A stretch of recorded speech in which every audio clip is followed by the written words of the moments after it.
팔복 네 번째 시간으로 의에 줄이고 목마른 자는 복이 있나니 라는 제목으로 담임 목사님 말씀 전해 주시겠습니다. 이 시간 우리 하나님 말씀 앞에 나아갈 때 믿음의 고백을 하나님께 나아가도록 하겠습니다. 하나님 나를 사랑하신다. 하나님 내 인생에 크고 비밀한 게 가지고 계신다. 하나님 오늘도 나와 동행하셔서 그 계획 이루어 주신다. 아멘. 그렇게 될 줄로 믿습니다. 아멘. 간밤에 잘 주무셨습니까? 아마 간밤에 잠을 잘 주무신 분은 아마 세 부류에 해당이 될 겁니다. 첫 번째는 좋은 에어컨을 가지고 계시거나, 열대야가 와도 에어컨이 좋으면 잠을 잘 주무시더라고요. 두 번째, 잠자는데 은사가 있으시거나, 이 무더운데도 잠을 잘 정도면 진짜 은사가 있으신 거예요. 저는 도무지 은사가 없어서 잠을 못 잡니다.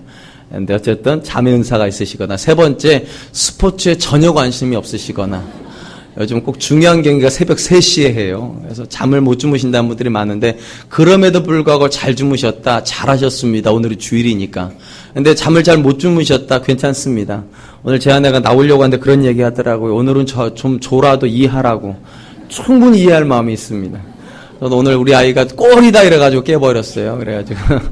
요즘이 계절이다 보니까 스포츠에 대한 이야기를 좀 하려고 합니다. 오늘 우리나라가 올림픽 축구 역사 4강에 든 첫 기념비적인 사건이 오늘이 있었다면, 여러분 우리나라 월드컵에서 처음으로 1승을 한 때가 언제인지 기억하십니까? 우리나라가 처음으로 월드컵 축구에서 1승할 때 10년 전에 있었습니다. 2002년 한일 월드컵 때 우리가 처음으로 1승했습니다. 여러분, 그게 혹시 월드컵 역사에서 우리가 월드컵에 도전한 역사에서 몇 년 만에 얻은 첫 승인지 아십니까? 10년 전이니까 기억할 리가 없죠. 그죠? 48년 만에 얻은 첫 승입니다. 그러니까 꽤 오랫동안 기다렸고, 꽤 오랫동안 바랬는데, 48년 만에 첫 승을 얻었습니다. 우리가 이 한일 월드컵을 준비하면서 세계적인 명장으로 알려졌던 히딩크 감독을 영입하고, 야심차게 꿈을 꿨죠. 첫 승, 그리고 첫 승을 넘어서 16강. 그러면서 우리가 이런 단어를 썼어요. 이런 문장을 썼어요. 꿈은 이루어진다. Dreams come true. 사실 그렇게 얘기해놓고 정말 그 이루어질까 반신반의했어요. 그런데 첫 경기 폴란드에서 꿈에 그리던 1승 얻었고요. 두 번째 경기 미국에서 잠시 숨고르기 하면서 비겼고요. 세 번째 경기, 매번 월드컵 얘기 때마다 나오는 장면이죠. 히딩크 감독하고 박지성 선수가 포옹하던 경기, 포르투갈 경기에서 드디어 우리가 16강을 쏘아 올렸습니다. 그때 드림스 컴트루 했어요.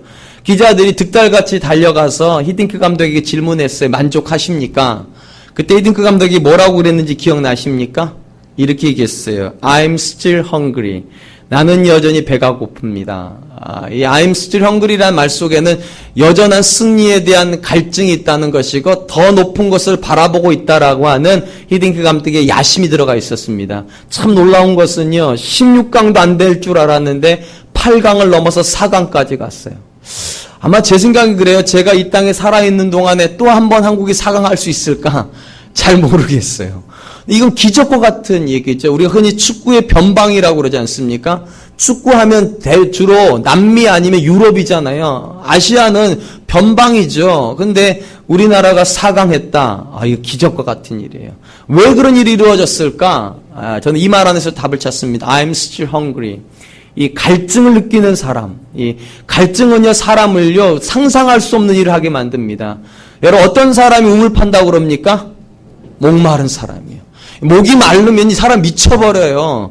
웬만큼 목마르면 그냥 참아버리면 되는데 갈증이 타는 것 같아서 정말 목이 타들어가는 갈증을 느끼면 사람이 우물 팔 생각까지 합니다.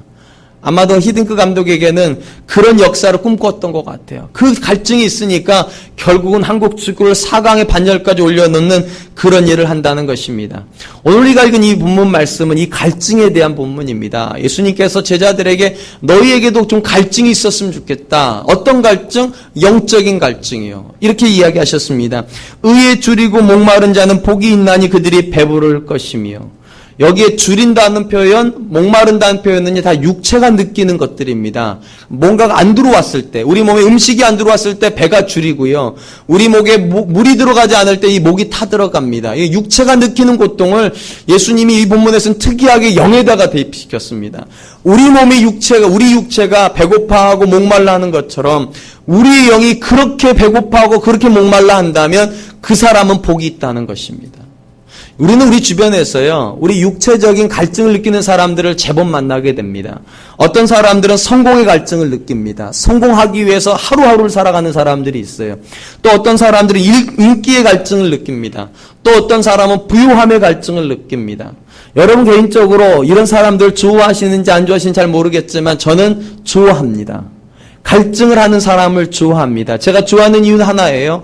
여러분 일반적으로 육체적인 부분뿐만 아니라 어떤 것을 향하여서든 갈증을 느끼는 사람들 치고 게으른 사람 없습니다. 모든 사람은 그 갈증을 해결하기 위해서 최선을 다합니다. 그래서 저는 그 태도를 좋아합니다. 요즘 우리나라 청소년들이 가장 되고 싶어하는 꿈이 아이돌 스타예요. 그죠? 너도 나도 아이돌 스타 되고 싶어요. 그러니까 기획사들이 우후죽순으로 생기고 수많은 걸그룹, 수많은 보이그룹들이 태어나요. 근데 여러분 참 놀라운 것은 예전에 혼자 돈 벌었는데 요즘 9명씩 떼거지로 돈 벌어요. 그 걸그룹에 들어가려고, 그 보이그룹에 들어가려고 애들이 정말 열심히 합니다. 여러분 한결같이 아이돌 스타들의 특징이 있죠. 몸이 다 좋아요.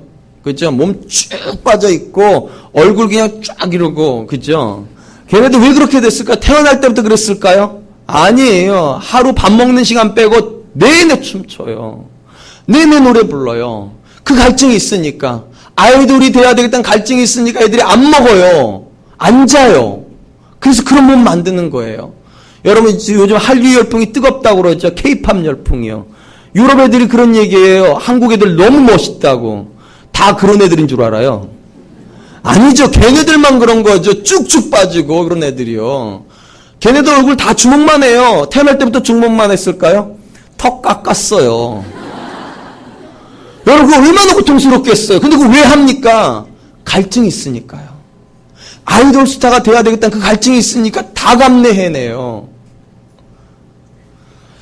저희 집에 아들 둘이 있는 거 아시죠? 우리 둘째 아이는 첫째 아이가 좀 다릅니다. 어느 날 제 아내가 저한테 그런 얘기를 해요. 여보 힘이 때문에 힘들어 죽겠다고. 너무 욕심 부린다고. 좋게 말하면 욕심이 많은 것이고요. 좀 나쁘게 말하면 경쟁심이 치열한 편입니다. 우리 아이는요. 우리 둘째 아이는 어떻게 해서든지 잘하고 싶어하고 잘해야만 하는 아이입니다.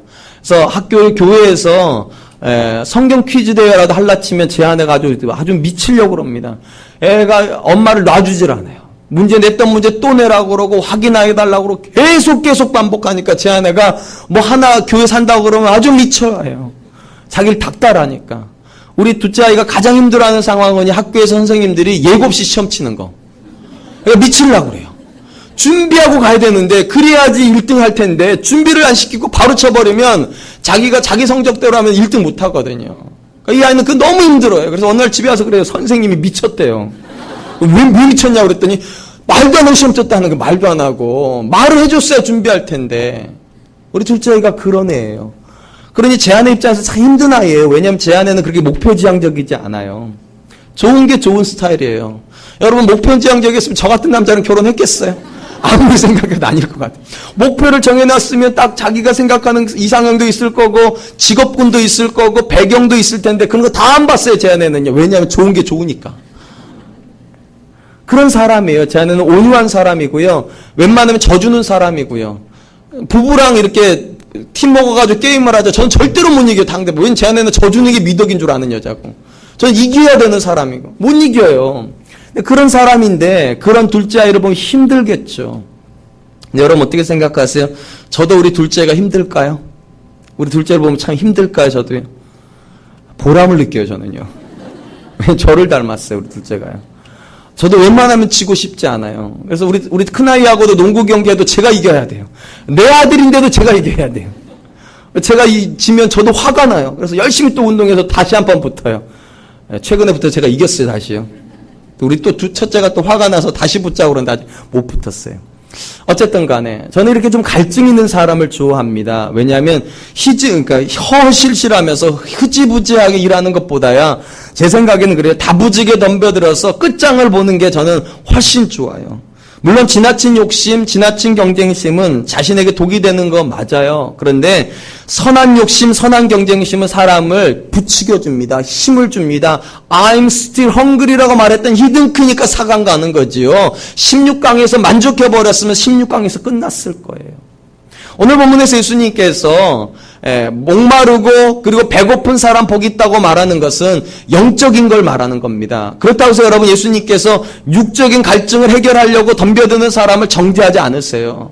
여러분 성경은요 땀 흘리는 책인 거 아시죠? 수고를 강조하는 책이에요. 근데 예수님께서 여기서 말씀하시는 영에 대한 강조를 왜 하시는가? 이유가 있어요. 대부분의 사람들은 육의 갈증을 해결하기 위해서 영의 갈증을 외면하며 산다는 거예요. 영은 뒤로 미뤄도 된다고 생각한다는 거예요. 예수님이 하신 말씀이 진짜 복이 뭔 줄 아냐? 육의 갈증을 해결하는 것도 복이 있지만 육의 갈증이 해결되어서 높은 자리에 올라가고 많은 것 소유하는 것도 복이 있지만 진짜 복은 영의 갈증을 느끼는 거라는 겁니다. 영의 갈증을 느껴서 그 영의 갈증을 해결하기 위하여 하나님께 나오는 그 사람 복이 있다는 것입니다. 하나님께서 우리를요 영과 육을 가진 사람으로 창조해 놓으셨습니다. 이 말은요 우리 육체가 갈증을 느끼는 것처럼 우리 영도 갈증을 느낀다는 거예요. 우리 육체가 배고파하는 것처럼 우리 영혼도 배고파한다는 거예요. 성경에 보니까 이런 말이 있어요. 사슴이 시냇물을 찾기에 갈급함과 같이 내 영혼이 주를 찾기에 뭐 한다고요? 갈급하나이다. 갈증을 느끼는데 우리 영혼이 그래야 정상이래요. 그래야 좋은 거래요. 그럼 여러분 곰곰이 생각해 보십시오. 여러분은 영의 갈증을 느끼십니까? 그리고 그 영의 갈증을 해결하기 위하여서 정말로 절치부심하고 계십니까? 또 이런 질문은 또 어떨까요? 여러분 사람이 영의 갈증과 육의 갈증을 다 느낀다고 제가 말씀드렸잖아요. 그죠? 그렇게 창조되었으니까.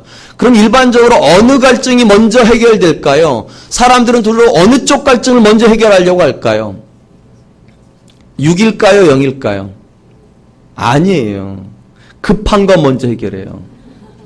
이런 질문이랑 똑같아요. 화장실 가면 큰 게 먼저 나올까요? 작은 게 급한 게 먼저 나와요. 마찬가지예요. 사람 안에서요. 영이 급한 사람 영으로 먼저 가고요. 육이 급한 사람 육으로 먼저 가요. 근데 대부분의 사람들은 육이 급해요. 일반적으로요. 영을 뒤로 제껴놔버려요. 예수님이 뭐라고 말씀하시는가? 그런 사람들 복이 있는 게 아니라는 거예요. 우선순위가 틀렸다는 거예요. 영이 급한 사람이 복이 있다는 거예요. 여러분 성경은요 영과 육의 필요를 다 얘기해요. 그러면서도 우선순위를 얘기합니다. 이렇게 말씀하시죠. 마태복음 6장 33절 그런즉 너희는 먼저 그의 나라와 그의 의를 구하라. 그리하면 이 모든 것을 너희에게 더하시리라. 먼저 할 게 있다는 거예요. 먼저 해결해야 될 갈증이 있어요. 영의 갈증이요. 요한 3서 2절 사랑하는 자여 내 영혼이 잘됨과 같이 내가 범사에 잘되고 강건하기를 내가 간구하노라. 무엇이 먼저 잘 돼야 된다고요? 영혼이요, 영혼. 그러므로 여러분, 우리 안에서 육체적인 갈증을 가지고 있는 거 나쁜 거 아니에요. 성공에 대한 갈증이 있는 거 나쁜 거 아니에요. 부유함에 대한 갈증이 있는 거 나쁜 거 아니에요. 그런데 영혼 제껴놓고 그것만 하는 거 나쁜 거예요. 하나님은 안중에도 없이 부유한 거 나쁜 거예요. 예수님 지금 말씀하시는 그거예요. 너의 육체의 갈증을 느끼는 그 이상으로 영의 갈증을 느껴야 된다는 거예요. 너의 육체가 배고파하는 거 그 이상으로 영혼이 배고파야 된다는 거. 하나님의 말씀에 대해서요. 그런 사람 복이 있다는 것입니다. 저는 우리 사랑과 은혜교회가 그런 분들이 많아졌으면 좋겠습니다. 영에 갈급한 분들이 많았으면 좋겠어요. 영이 배고파하는 분들이 많아졌으면 좋겠습니다. 네. 제가 그 전에 예배 부서는 하도 아멘을 안 해가지고 이번에 좀 텀을 둬봤습니다. 예수님께서 오늘 본 말씀해 보니까 영혼의 갈증에 대한 이야기를 하시면서 한 단어를 얘기하셨어요. 의에 목마르고 의에 배고픈 사람은 복이 있다. 여러분 이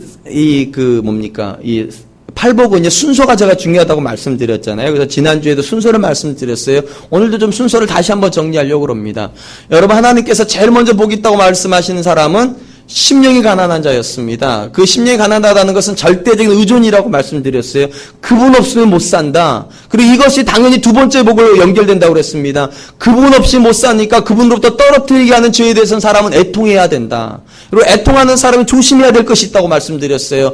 그 철점을 가지고 다른 사람을 정죄하면 안 된다는 거예요. 그러니까 온유해야 된다. 근데 왜 갑자기 그 다음 부분이 의일까요? 이건 매우 간단합니다. 여름이 되면 사람들이, 특별히 우리 청년들이 가장 관심 갖는 게 뭡니까? 이 몸이에요, 몸. 노출의 계절이니까. 그래서 몸을 좀 이제 빼야 되잖아요. 빼고 좀 이렇게 해야 되잖아요. 그러니까 몸을 만들기 위해서 사람들이 제일 많이 하는 게 뭡니까? 안 먹어요. 안 먹어요. 그러면 여러분 안 먹으면 몸무게는 줄어요. 근데 예쁘지는 않아요. 왜 그럴까요? 몸무게가 줄으면서 근육도 같이 줄어들어 버리기 때문에요. 예쁘지가 않아요. 그러니까 빼는 것도 필요해요. 근데 반드시 뭐가 필요합니까? 채우는 것도 필요해요. 근육을 채워넣어야죠. 그래야지 들어갈 게 들어가고 나올 게 나와야지. 그래야죠. 그죠? 그러니까 빼는 것도 있어야 되지만 넣는 것도 있어야 돼요. 마찬가지예요. 여러분, 빼는 것, 죄는 빼야 되지만 넣는 거 있어야 된다. 뭘 넣어야 된다고? 의는 넣어야 된다는 거예요. 그래야 사람이 건강하다는 거예요. 그래야 하나님께서 기뻐하신다는 거예요. 여러분 성경에 보면 하나님께서 죄 짓지 말라고도 하시지만 또 뭐도 하라고 그럽니까? 거룩을 이루라고도 그러십니다. 그러니까 해야 될 게 있다는 거예요. 성도가 됐으면 도망치고만 다니면 안 된다는 거예요. 죄를 도망치고만 다니는 것이 아니라 의를 추구하는 삶을 살아야 된다. 그런 사람 복이 있다는 것입니다. 그렇다면 여러분 우리가 질문해야 되겠죠. 그럼 그 의는 도대체 뭡니까? 뭐가 의입니까? 좋아 보이는 게 의입니까? 옳은 게 의입니까? 착한 게 의입니까? 사람마다 다 다르겠죠. 근데 성경은요, 세 가지 관점의 의를 이야기합니다. 성경 안에 있는 의의 개념은 크게 세 가지인 것 같아요. 첫 번째 의는 구원받기 위하여서 그리스도를 통하여서 얻는 의입니다. 우리가 흔히 성경에서 우리가 그런 거 이야기할 때 칭의라는 걸로 많이 해석을 해요. 의롭다 하심을 얻는 의요. 내가 만들어내는 의가 아니라 하나님으로부터 부여되는 의. 로마서에 보면 이런 말씀이 있어요. 로마서 3장 23절 24절 모든 사람이 죄를 범하였음에 하나님의 영광에 이르지 못하더니 그리스도 예수 안에 있는 속량으로 말미암아 하나님의 은혜로 값없이 의롭다 하심을 얻은 자 되었느니라. 그러니까 예수 그리스도 안에서 우리가 내가 만들어낸 의가 아니라 하나님부터 부여되는 의를 받았다는 거예요. 그리고 오늘 본문 말씀에서 그런 의를 사모하라는 거예요. 그런 의를 간절히 원해야 된다는 거예요. 우리가 잘 아는 대로 이스라엘 백성들은 율법을 가지고 있었던 민족들이었습니다. 그리고 그들은 이렇게 생각했어요. 율법을 잘 지키면 그 안에서 의가 생기고 그 의의 기초에서 천국에 들어간다 생각했어요. 그러니까 자기 의를 강조했던 민족이에요. 근데 여러분 이스라엘의 율법을 통해서 의를 이루었습니까? 그들의 바람하고 정반대 것을 이루어버렸어요. 죄를 이루어버렸습니다. 여러분 우리가 구약 이스라엘 역사를 읽어보면 그래요. 언제나 첫 출발은 좋은 것 같은데 결론은 뭐였습니까? 죄였습니다. 결론이 죄예요. 율법을 가지고 있는데도 그들은 언제나 결론은 죄였어요. 구원을 스스로 못 만들어내요. 사도 바울이 그들을 향하여서 이렇게 말을 합니다. 너희가 실수했다는 거예요. 이스라엘을 오해했다는 거예요.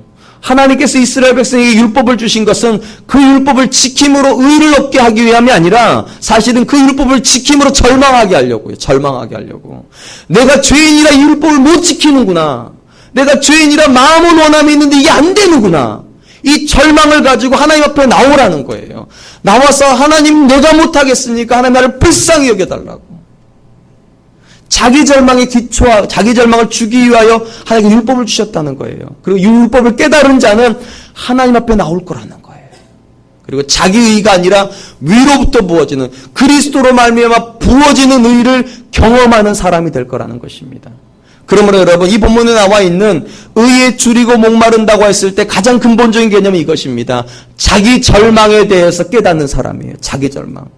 나는 정말로 안 되는 사람이구나. 좋은 아버지가 되고 싶은데 좋은 아버지가 못 되는구나. 좋은 아내, 좋은 엄마 되고 싶은데 난 천성적으로 그게 안 되는구나. 좋은 목사가 되고 싶은데 안 되는구나. 그래서 하나님 앞에 나와서 하나님 좋은 아버지 되게 해주세요. 좋은 어머니 되게 해주세요. 좋은 남편 되게 해주세요. 좋은 목사 되게 해주세요. 이렇게 하나님을 향하여서 메어 달리는 의. 하나님께서 그 일을 주실 거니까. 그를 향하여서 의에 줄이고 목마르다 그렇게 말을 합니다. 사랑하는 성도 여러분, 누가 구원을 얻을까요? 예수님 같으면 그래요. 그 의에 대해서 목말라 하는 사람이요. 자기에 대해서 절망하고 하나님 앞에 나와서 예수 그리스도로만 구원받을 수 있다는 그 사실을 인정하고 그 예수 그리스도를 붙잡으려고 간절히 매달리는 그 사람이 구원을 얻습니다. 그러다 여러분 궁금한 건 이것입니다. 여러분은 과연 구원 받으셨습니까? 이 자리에 있는 분들은 스스로 이렇게 생각하실 거예요. 내가 구원받았으니까 이 자리에 나왔지. 새벽잠 설쳐가면서 그거 축구까지 보고 졸렸는데 여기까지 나올 정도 보니까 나는 구원받은 게 확실하지. 예, 그럴 가능성이 많습니다. 근데 여러분 한번 곰곰이 생각해 보세요. 이게 갈증이잖아요. 그죠? 의에 줄이고 목마르는 건 대충이 아니라 철저한 갈증이고 철저한 자기 절망이거든요. 여러분 그렇게 돼가지고 구원을 받은 사람이라면 그렇지 못한 사람을 볼 때 어떻게 생각이 들까요? 긍휼히 여기지 않을까요? 자기는 해결되었는데 그 사람 해결되지 않았으니까. 아니 멀리 갈 것도 없이 내가 그리스도 바깥에서 절망하고 그리스도 바깥에서 정말로 처절한 자기 아픔을 경험했다면, 그래서 내가 그리스도 안으로 들어와서 구원을 경험한 사람이라면, 그래서 이 의의 갈증이 해결된 사람이라면 내 사랑하는 자녀가 그리스도 바깥에 있는 것이 괜찮을까요? 내 사랑하는 자녀가 그리스도 없이 배고파하는, 영적으로 배고파하고 아사 직전에 있는 것이 괜찮을까요? 절대 그렇게 되지 않을 겁니다. 절대로요.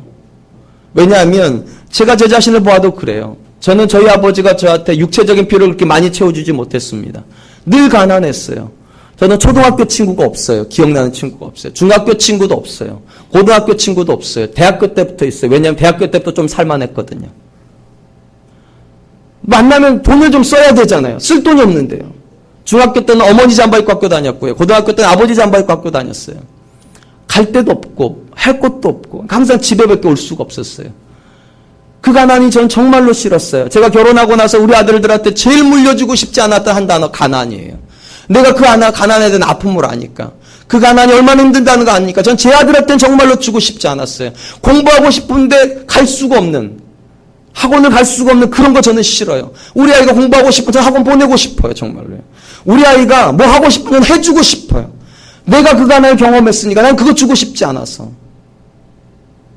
그래서 저는 장담할 수 있어요. 제 친구들보다 저는 열심히 살았어요. 우리 아이한테 가난 주고 싶지 않았어요. 그리고 열심히 살아 여기까지 왔다고도 자부해요. 저는요. 물론 하나님의 은혜가 있었어요. 근데 열심히 살았어요. 우리 아이한테 가난 주고 싶지 않아서. 근데 여러분 영적으로 한번 생각해 보죠. 여러분 저는 육체적인 갈증은 저는 우리 아들한테 해결해 줬다고 생각해요. 그럼 과연 영적인 부분은 어떤가? 저는 그리스도 안에 있기 때문에 제가 정말로 행복하다고 믿는 사람입니다. 그럼 내 아이는 과연 그 안에 있는가? 내 아이는 과연 내가 느끼는 이 행복감을, 하나님 때 느끼는 이 부유함을 과연 우리 아이는 느끼고 있는가? 최근 들어서 자꾸만 제가 부러운 사람들이 생겼습니다. 정말 부러운 분들이에요. 어떤 분들이 부러운가? 금요일 날 중고등부 아이들과 함께 교회 오는 부모들이요. 너무 부러워요. 여러분 그거 아세요? 우리나라 우리 교회 이 사랑과 은혜교회 금요철에 중고등부 아이들이 정말 많이 나온다는 거 아세요? 어른들은 안 나오는데. 그래서 제가 요즘 우리 교회에 대해 생각을 참 달리하고 있어요. 청소년 아이들에게 소망이 있다는 걸 봐야 제가요. 그리고 마음가운데 안타까움이 있어요. 왜 우리 아들은 안 나올까? 저 집 아들은 나오는데, 저 집 딸은 나오는데 왜 우리 아들은 안 나올까? 그전까지 이렇게 위안을 삼았어요. 집이 머니까. 근데 지난 주간 이사 왔어요. 우리 아이한테 그랬어요. 희준아, 아빠가 정말로 네가 다른 형들처럼 다른 누나들처럼 금요일날 철야 예배 나와서 정말로 기도했으면 좋겠다. 정말로 그 형들처럼 그 누나들처럼 정말로 인격적으로 하나님 앞에 간절히 매달렸으면 좋겠다. 아빠가 그거 원해. 어제 저녁 때 우리 아들이 저한테 그러더라고요. 아빠 이제 금요철에 갈게. 너무 기분 좋았어요. 너무 기분 좋았어요. 왜냐하면 우리 어머니가 저를 그렇게 키워주셨거든요. 저는요, 목요일날 산상기도에 다녔고요. 금요일날 금요철에 다녔어요. 우리 어머니 때문에요. 우리 어머니가 그걸 기뻐하시기 때문에. 방학 때는 새벽 예배도 했어요. 우리 어머니가 기뻐하셨기 때문에. 우리 어머니가 느꼈던 건 그거 같아요. 본인이 그 영적인 해결을 했으면 내 아들도 그 영적인 해결을 해야지. 우리 어머니가 그렇게 해서 저를 키워주셨어요. 저도 우리 아들들한테 육체적인 갈증을 해결해 준 것 같아요. 제법이요. 과연 제가 묻고 싶은 건 이거예요. 우리 아이들의 영적인 갈증은 해결이 되었는가? 그 아이는 정말로 내가 느끼는 것처럼 그리스도를 기뻐하고 하나님 안에서 있는 삶을 즐거워하는가? 요즘 들어서 자꾸만 회의가 들어요. 그런 것 같지가 않아서. 여러분의 자녀는 어떻습니까? 과연 여러분이 느끼는 그 영적인 갈증이 여러분의 해결이 돼서 여러분 자녀에게도 그 갈증이 해결되는 걸 주고 싶어 하십니까? 만약에 여러분이 그걸 느끼지 못하고 있다면 죄송한 말이지만 여러분 구원받은 사람 아니에요. 구원은요, 갈증으로부터 출발한다니까요. 견딜 수 없는 갈증이요. 그리스도가 없는 그 상태에 대한 견딜 수 없는 절망이요. 자기 낭망이요. 거기서 출발하여서 그리스도 안에서 소망을 보고, 그리스도 안에서 기쁨을 보고, 그리스도 안에서 비전을 보는 거예요. 그래서 구원은 기쁜 거예요. 그리고 그것이 정말로 기뻐지면 내 자녀가 기쁨 없는 삶을 사는 걸 용납할 수가 없어요. 좋은 것 주고 싶어서, 구원의 기쁨을 주고 싶어서. 그러면서 여러분, 예수님께서 오늘 본 말씀에 의에 줄이고 목마르다라고 말하는 것은 그것입니다. 정말로 그게 좋은 것이기 때문에요. 정말로 그것이 좋은 것이기 때문에. 예수님이 여러분 인생에 정말로 좋은 분이시라면 여러분은 여러분 자녀에게 그거 주고 싶어 할 겁니다. 예수님이 여러분 인생에 영혼의 갈증을 풀어주실 분이라고 믿으신다면 여러분은 여러분 자녀에게 그거 먼저 주고 싶어 하실 겁니다. 예수님. 전 저와 여러분들이 그런 분들 되셨으면 좋겠습니다. 또한 여기서 구원이 절대적인 하나님의 은혜, 내가 만들어낼 수가 없고 하나님의 위로부터 부어지는 그분이 주시는 은혜라면 당연히 그 다음은 감사가 다음에 따라 나오는 겁니다. 절대적인 감사. 때문에 사도 바울은요, 그의 서신서에서 이렇게 쓰고 있습니다. 고린도전서 15장 10절. 그러나 내가 나된 것은 하나님의 은혜로 된 것이니 내게 주신 그의 은혜가 헛되지 아니하여 내가 모든 사도보다 더 많이 수고하였으나 내가 한 것이 아니여 오직 나와 함께 하신 하나님의 은혜로다. 여러분, 사도 바울이 어떤 사람입니까? 신구약 성경을 통틀어서 가장 위대한 사람 한 사람 뽑으라고 그러면 아마 바울이 뽑혀야 될 겁니다. 왜냐하면 그는 위대한 사도이기 때문입니다. 모든 사람들이 유대인들에게만 복음을 전할 때 이 사람이 이방인의 선교사가 됩니다. 이방인의 전도자가 되어 최초의 선교사입니다. 수많은 교회를 개척했습니다. 더 놀라운 것은 수많은 성경을 썼어요. 신약 성경 27권 중에 13권을 혼자 썼어요. 더 중요한 건 개수가 중요한 게 아니에요.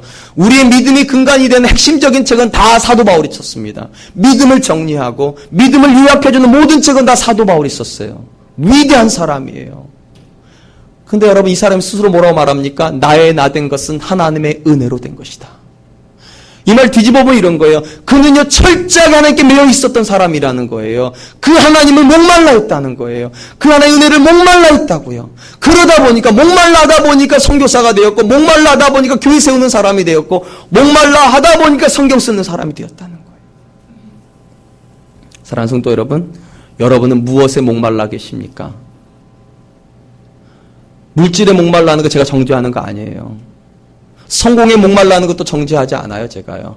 아름다워지기 위하여서 목말라하는 것도 정죄하지 않아요. 근데 그것만 있으면 정죄 대상입니다. 물질만 있고, 성공만 있고, 건강함만 있고, 예수님이 여러분의 삶의 중심이 없다면 여러분 영은 죽어가고 있는 것입니다. 여러분 자녀가 그런 상태로 가고 있는데도 내버려 두고 있다는 말은 죄송한 말이지만 여러분 안에 영적인 갈급함 없다는 것입니다. 예수님 누구에게 복 있다고 말씀하셨습니까? 영의 갈증을 느끼는 사람들, 의의 갈증을 느끼는 사람들. 저는 저와 여러분들이 그런 사람 되기를 축원드립니다. 둘째로 성경이 말하는 의는 하나님과의 바른 관계를 의미합니다. 하나님 그분의 형상대로 사람을 창조하시고 에덴 동산 안에 두셨습니다. 그리고 에덴 동산 정중앙에다가 나무 두 그루 심어 놓으셨어요. 선악과와 생명나무 실과입니다. 왜 이 두 그루를 심어 놨다고 제가 말씀드렸습니까? 사람들에게 그들의 정체성을 가르쳐 주기 위하였어요. 그들이 아무리 위대해 보여도 그 두 나무를 보는 순간 깨닫는 것이 있습니다. 우리는 피조물이다. 그리고 하나님만이 창조주시고 그분이 다스려야 된다. 이거 깨닫게 하려고 거기다 심어 놓았어요. 근데 여러분, 사람이 어떻게 버렸습니까? 그 선악과 따먹었습니다. 왜 따먹었어요? 자기가 자기 인생의 주인 되려고요. 자기가 다스린 인생 살려고요. 성경은 그것을 향해서 독립이라고 말하지 않아요. 죄라고 말해요. 여러분, 성경은요, 독립을 강조하지 않아요. 의존을 강조해요. 하나님께 다스림 받는 그 상태가 건강한 상태예요. 그리고 그 상태가 의의 상태예요. 그 의로부터 벗어나는 것, 하나님으로부터 독립하여서 내가 내 인생의 주인 되려고 하는 것, 죄입니다. 그러므로 여러분, 우리가 구원받았다고 하는 것은 필연적으로 에덴 동산으로 환원이에요. 스스로 내 인생의 주인이었던 사람이 나를 낮춰서 그리스도 밑으로 들어가서 하나님의 통치를 받는 상태, 그 상태가 구원의 상태고 그 상태가 의의 상태예요. 그 예수님이 지금 말씀하신 그거예요. 그 의에 줄이고 목말라야 된다. 하나님이 나를 다스림에 대한 갈급이 있어야 된다는 거예요. 하나님 내 자녀 인생의 주인 되심에 대한 갈급함이 있어야 된다는 거예요.